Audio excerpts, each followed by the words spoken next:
जम्मू में जो दंगा भड़का है, इसको लेकर आप सबसे पहला रिएक्शन क्या देना चाहेंगे? देखिए, मैं आपको बता दूं कि 48 घंटे के अंदर भारत देश के अंदर 3 बड़ी घटनाएं हुई हैं। एक आपने देखा होगा कि हरियाणा के नूह के अंदर जो घटना घटित हुई है, किस तरीके से वहां पर राइट्स हो रहे हैं।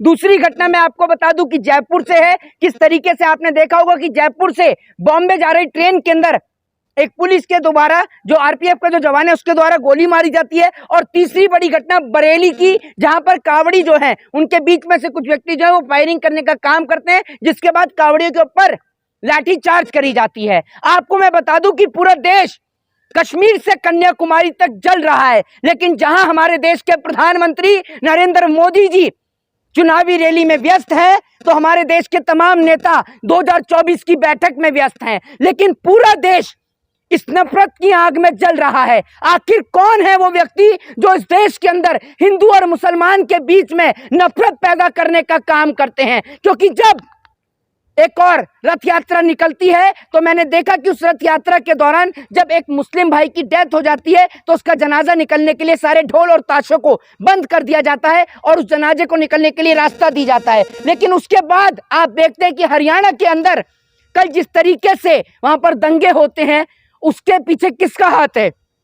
मैं आपको बता दूं कि उस यात्रा के अंदर मोनू मानेसर जो कि है, उसकी आने की आशंका थी, जिसकी वजह से वहां पर राइट्स यानी दंगे भड़के।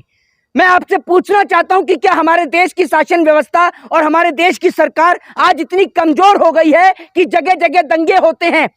किसी मस्जिद के मौलाना को मार दिया जाता है, मस्जिद को तोड़ दिया जाता है, जगह जगह दुकानों में आग लगा दी जाती है और मंदिर के अंदर लाखों हजारों लोग जो है वो कैद हो जाते हैं। लेकिन हमारे देश की सरकार मूक दर्शक बनी रहती है। हरियाणा के मुख्यमंत्री मनोहर लाल खटारा, जी हाँ, मैं उनको खटारा ही कहूंगा, एक ऐसे मुख्यमंत्री जो किसानों के ऊपर लाठी तो चार्ज करते हैं। जब किसान अपनी सूरजमुखी की फसल के ऊपर एमएसपी की मांग करते हैं, एमएसपी की डिमांड करते हैं, तो हरियाणा के मुख्यमंत्री के द्वारा किसानों के ऊपर लाठी और डंडे तो बरसाए जाते हैं। लेकिन वो हरियाणा के मुख्यमंत्री दंगाइयों के ऊपर लाठी और डंडे क्यों नहीं बजवाते? मैं पूछना चाहता हूं। आज हरियाणा नफरत की आग में जल रहा है। आखिर हरियाणा को नफरत की आग में किसने जलाया?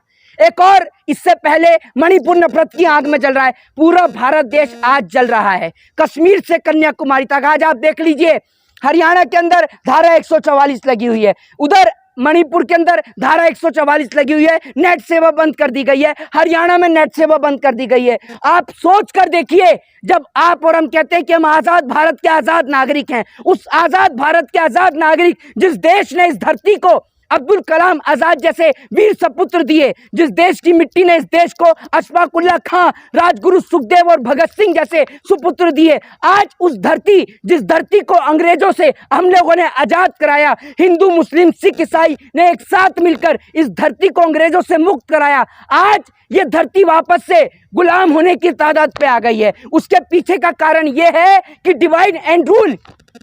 इस देश की सरकार चंद वोटों के खातिर भाई को भाई से लड़ा रही है, एक भाई का खून दूसरे भाई के हाथों बहाने का काम करवा रही है इस देश की सरकार। मैं पूछना चाहता हूं कि आखिर इतने कम समय में दंगाइयां कहां से आते हैं? जो लोग पत्थरबाजी करते हैं, जो लोग निकल रही यात्रा के ऊपर पत्थर फेंकने का काम करते हैं, इतनी बड़ी तादाद में पत्थर हो चाहे फिर वो लोग हो, वो कहां से इकट्ठे होते हैं?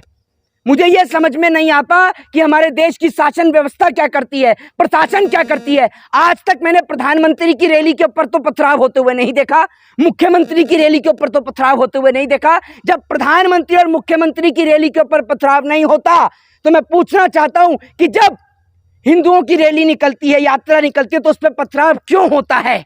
यह पथराव होता है या वोट पाने के लिए करवाया जाता है? मैं इस सवाल का जवाब सरकार से पूछना चाहता हूं, क्योंकि मुझे नहीं लगता कि इस देश का आम आदमी हिंदू और मुसलमान के नाम पर लड़ना चाहता है। उनको लड़ाया जा रहा है। और टेलीविजन पर ये जो कार्यक्रम आता है ना, सुबह के 8 से लेकर रात के 10 बजे तक, ये देश में नफरत का जहर घोलने का काम करता है। ये एक भाई को दूसरे भाई को लड़ाने से काम करता है। ये लोग पहले हिंदू को मुसलमान से लड़ाया, उसके बाद हिंदुओं को ब्राह्मण, शूद्र, वैश्य और क्षत्रियों के नाम पर बांटा। ये लोगों को बांटने का काम करते हैं, देश को बांटने का काम करते हैं। और ऐसे लोग हमें नहीं चाहिए जो उस देश के अंदर नफरत पैदा करते हैं, और नफरत की आग में जलता है तो पूरा देश जलता है, पूरा भारत जलता है। आज इस नफरत की आग के चलते कश्मीर से कन्याकुमारी तक मेरा पूरा भारत जल रहा है। लेकिन शर्म इस बात की है कि मेरे देश का प्रधानमंत्री क्या कर रहा है। मेरे देश का प्रधानमंत्री या तो कहीं चुनावी रैली की यात्रा की तैयारी कर रहा होगा, या 2024 में सोच रहा होगा कि कौन से विधायक को खरीदूं, कौन से एमपी को खरीदूं और कौन से एमएलए को खरीदूं। क्या आज जी राजस्थान में है प्रधानमंत्री चुनावी रैली कर, मैं आपको बता तो रहा हूं, राजस्थान के अंदर हमारे देश के प्रधानमंत्री चुनावी रैली कर रहे हैं। सोच कर देखिए, क्या प्रधानमंत्री को इतनी सी भी शर्म नहीं है कि भारत देश के बड़ा हिस्सा हरियाणा, जहां हमारे देश के किसान भाई रहते हैं, वो हरियाणा जल रहा है। आज सांप्रदायिक आग के चलते हरियाणा जल रहा है। उधर बरेली के अंदर बुरा हाल है, इधर मणिपुर जल रहा है। लेकिन हमारे देश के प्रधानमंत्री को चुनावी रैलियां करने से फुर्सत नहीं है। और मैं आपको बता दूं, और फिर यही बात कहना चाहूंगा कि ना तो इस देश के अंदर मस्जिद का मौलाना लड़ना चाहता है, ना मंदिर का पंडित लड़ना चाहता है। इनको लड़ाना चाहते हैं इस देश के नेता, क्योंकि जब जब बीजेपी सरकार में आती है सबसे ज्यादा हिंदू मरता है, क्योंकि जितना हिंदू मरता है उतना वोट बीजेपी को मिलता है। अच्छा, आपको डर लग रहा है मोहित शर्मा? क्यों डर लगेगा सर? आपको भारत में रहना है, हिंदुस्तान में रहना है, तो मोदी योगी कहना पड़ेगा। मैं भारत में रहूंगा तो भारत देश का संविधान कहूंगा, भारत देश के संविधान के जयकारे लगाऊंगा तो भीमराव अंबेडकर के लगाऊंगा। आपको गोली मार दिया जाएगा आपको। सुनिए सर, हर दौर में लोगों ने फांसियां भी खाई हैं और गोलियां भी खाई हैं, तो हम इस दौर के सिपाही हैं। याद रखिएगा, जिस मिट्टी ने हमें जन्म दिया है, हम इस मिट्टी के वो शेर हैं जो इस मिट्टी के खातिर फांसी का फंदा भी चूम जाएंगे और गोली भी खा लेंगे। ना तो हम सरकार की गोली से डरते हैं, ना सरकार के कारावास और जेल से डरते हैं, और ना हम सरकार की फांसी से डरते हैं। आपको मैं एक बात बता दूं, ये खून भगत सिंह को मानने वाला है और अंबेडकर के सिद्धांत पर चलने वाला है। ये सर किसी के आगे नहीं झुकता, ये बता दूं। ये सर झुकता है तो अपने देश के सम्मान में, यानी तिरंगे के आगे, और किसी के आगे नहीं झुकता, ये बात बता दूं। चेतन सिंह ने इसीलिए मारा 4 लोगों को, 3 मुसलमान थे। इस देश के अंदर क्या मुसलमान होना आज अपराध हो गया है?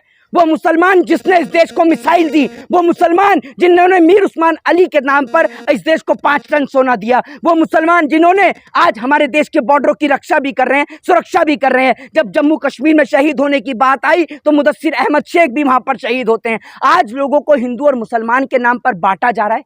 शर्म आती है, हमें शर्म आती है ऐसी सरकार के ऊपर जो लोगों को बांटने का, तोड़ने का काम करती है। जी हिंदू जागा। सर, कोई हिंदू नहीं जागा, मैं भी हिंदू हूं, लेकिन मेरा धर्म किसी मुसलमान का खून बहाने की इजाजत नहीं देता। मेरा धर्म एक ही इजाजत देता है कि अगर हिंदू हो तो मुसलमान, सिख और ईसाई सबसे प्रेम करो इंसानियत के नाते, क्योंकि जब हम लोग एक दूसरे से प्रेम करेंगे तभी हम दूसरे मुल्क से लड़ पाएंगे। और हमें हथियारों की लड़ाई नहीं सर, डेवलपमेंट की लड़ाई लड़नी है। और देश तभी तरक्की कर सकता है और देश गुलाम होने से तभी बच सकता है जब इस देश का हिंदू, मुस्लिम, सिख, ईसाई कंधे से कंधा मिलाकर एक साथ मिलकर चलेगा। जय हिंद, जय भारत, वंदे मातरम।